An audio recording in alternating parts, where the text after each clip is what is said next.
I'm going to show you how to cover up those dark circles, but also how to stop your concealer from creasing in those fine lines or wrinkles under the eyes.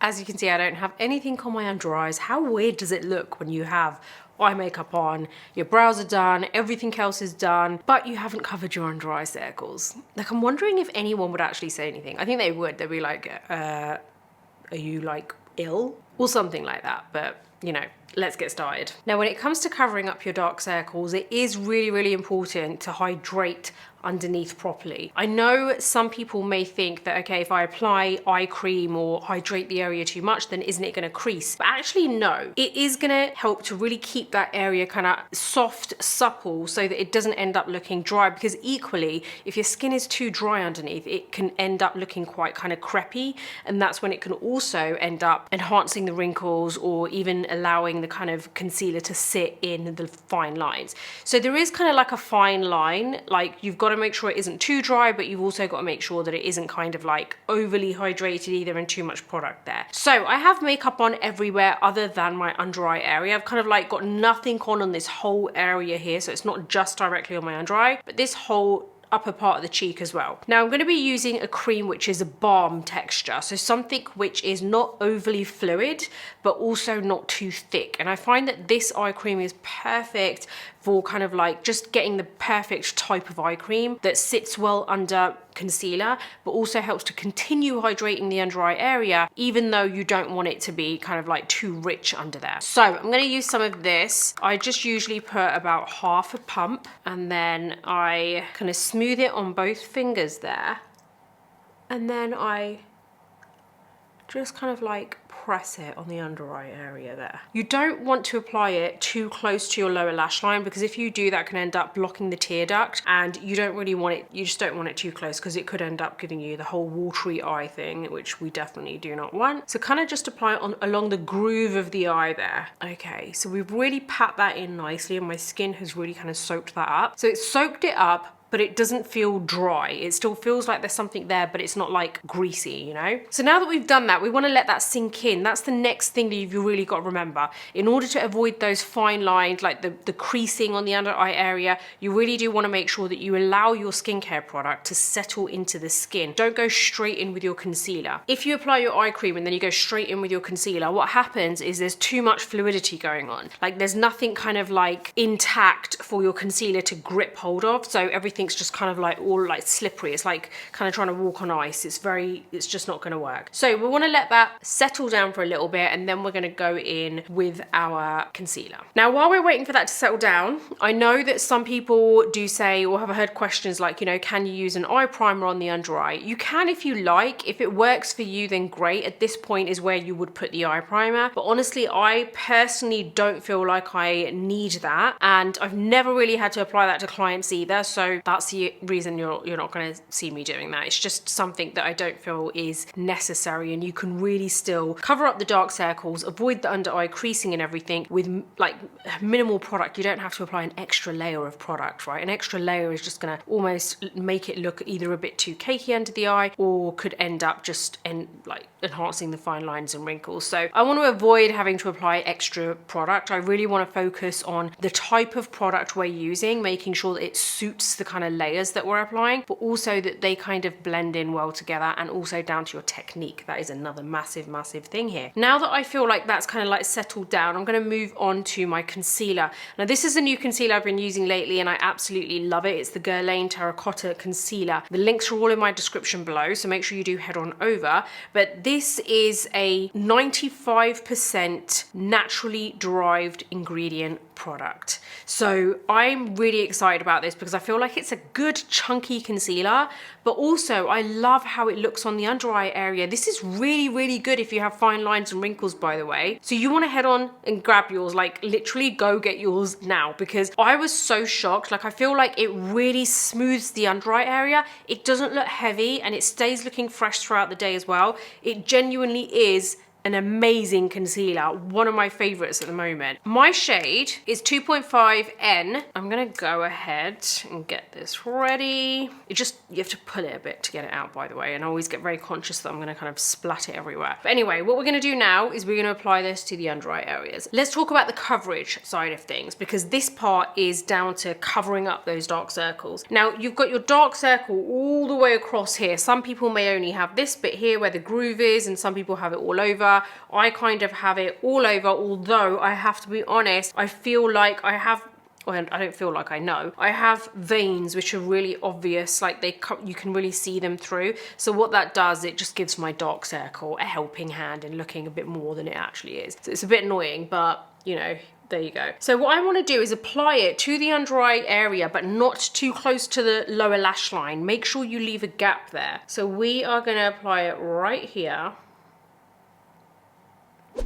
If you feel like you're getting value from this video, then please do hit the thumbs up button, because it's really going to help my channel out. If you want to see more videos like this, then don't forget to hit the subscribe button and also that bell button so that you're notified every time a new video drops. I am on all of the social media platforms listed below, and links to these can be found in my description box below, along with some amazing discount codes from some of my favorite beauty brands. Thanks so much for your support. Now let's get back to this video.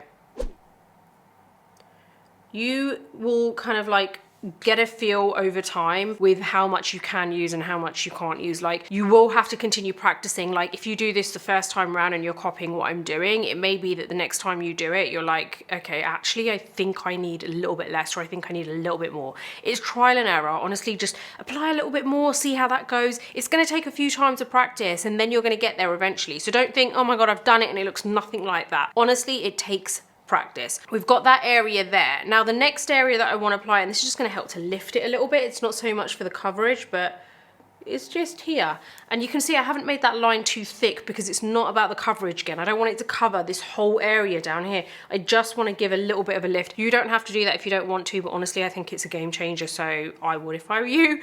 But this area here is what we're using to really cover the dark circle. Now I want it to sit for a second. By the way, you must have heard that kind of tip, right? A lot of people do say it. Let your concealer sit there for a little bit before you start blending. That actually doesn't work for every concealer. With some concealers, it works so badly that when you let it sit, you feel like I'm blending it, but I can now see the complete outline of where I applied the concealer. That isn't the case with this. This is the kind of concealer that you can let it sit for just a few seconds before you start blending it. So it is very, very safe to do that with this. So that's another great thing about this. Now what I want to do is I'm just going to kind of buff that area in first. I'm going to use the tip of my sponge. So I'm squeezing it so that the sponge is made a little smaller, and I'm just going to press, and you'll see this doesn't give me any coverage, but it does lift.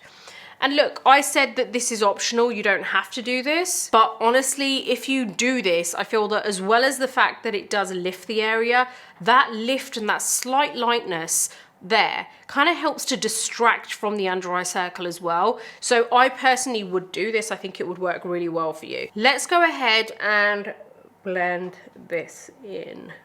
Now you really want to stick to the area that you've applied it. Don't get tempted and start kind of moving it all around. We really want to stick to that area. And can you see when I'm pressing like this, like really, really kind of like quick movements. I'm never gliding the sponge as in pressing on the skin and gliding. I'm always just kind of like bouncing it over the skin.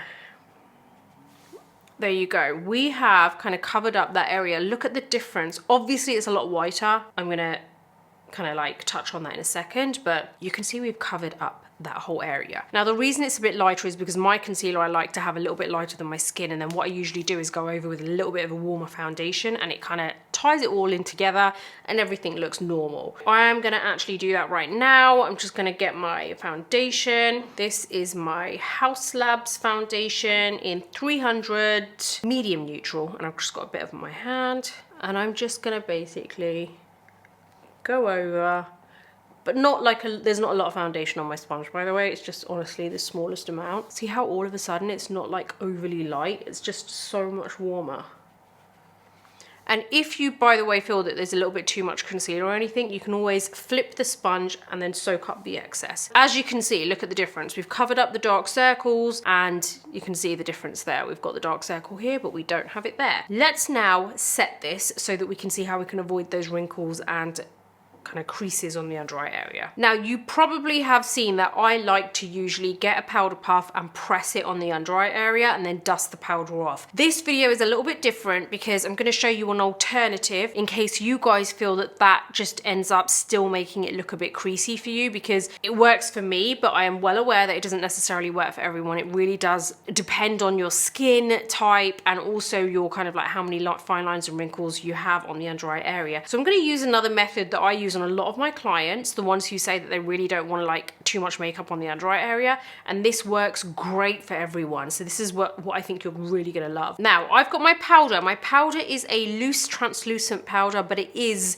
the Makeup Forever Ultra HD setting powder in light banana. You want to get either the completely basic neutral one like the translucent one, or you want to get the color that suits you. Now, I personally like using light banana because it just complements my kind of tanned skin tone. Now, I prefer using this setting powder. I do think setting powder makes a difference, guys. So this whole technique may not work the best if you're just using any old powder. The reason being is because not every setting powder is the same. Every setting powder is different. It's very differently kind of like milled. The powder is very fine sometimes, and sometimes it can be a little bit too chunky. Now, I prefer an ultra fine powder. This one is very, very good. It's very ultra fine. So I'm going to be using this. So it's just kind of like an FYI. Like, I don't want you to think that, oh, well, I used a powder, but it wasn't the same thing, but it didn't turn out the same. Like, it doesn't, this isn't just about the technique. This is also about the actual products that you're using. So now what I want to do now is make sure that there are no creases on my under eyes before I actually set this. Because if I set this, go straight in and set this, I'm probably going to be setting creases. Because as I've been moving my facial expressions and everything, the makeup has slowly been kind of like building up on my fine lines and kind of settling in those fine lines. So what we want to do is get rid of any excess product there. We're going to get the tip of the sponge. We're going to look up and we're just going to drag the sponge over the fine lines just to make sure that there's nothing kind of sitting there. Now we're going to get the Real Techniques brush. We're going to dip it into that powder, right? So the brush is covered, but we're going to dip it and then we are going to lightly tap on the under eye area. But we're also doing the whole kind of like movement is exactly the same as the sponge that we used. So we really want to do small tapping movements, and just as we're tapping, move the brush along, but make sure it's never gliding. It's never kind of going like that.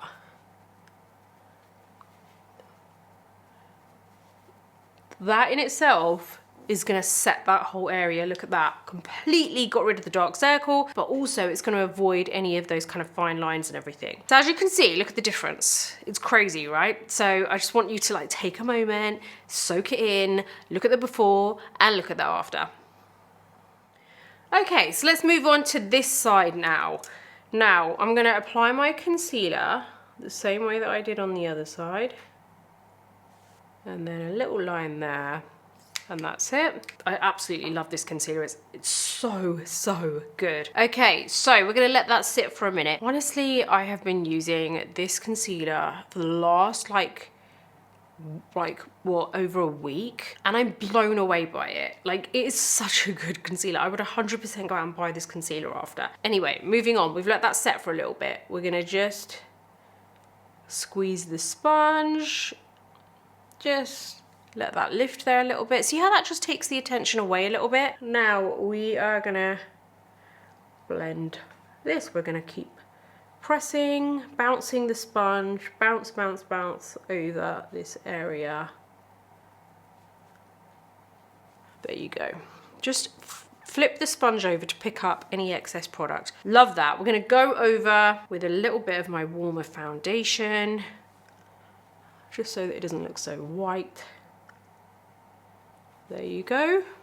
Okay, now we want to just kind of, you can allow that to settle in the lines because we really want to make sure we don't kind of like grab hold of any extra product. Another reason for letting it kind of settle down is because if you were to apply the concealer and go straight in with your powder, you kind of haven't let it set a little bit. Now, although not all concealers say they're self-setting, they still do kind of like dry up a little bit, you know? Say if you put it on your hand and you just left it, it's gonna dry up eventually, right? So it's the same with every concealer. No concealer really stays wet the entire day, right? So they all kind of dry up a little bit. They all do actually set a little bit, but it doesn't mean that it's enough kind of setting power to carry on with no powder, if that makes sense. What you want to do is you do want to let it set a little bit, because you don't want everything to be happening after you've applied all the products. You want to let this settle down, work its magic, let it kind of settle into those creases, and then you want to remove the creases and then go in with the powder. So you're letting every kind of like layer set a little bit before you move on to the next step. So I feel like that's kind of enough time. I think we can kind of like just grab hold of any product that's sitting in any lines. I can see some there. There you go. Grab our brush, dip it into the powder, make sure it's nice and evenly covered, and then we're just gonna press. It is about how you apply the powder as well, by the way. Like, if you just get the powder and go like that, it's really not going to work as well. You've really got to master this kind of, this bouncing technique where you're just literally, it's just like a machine. You're literally just continuously, it's got to be even. It's got to be in the same kind of, you know, like speed all the way along.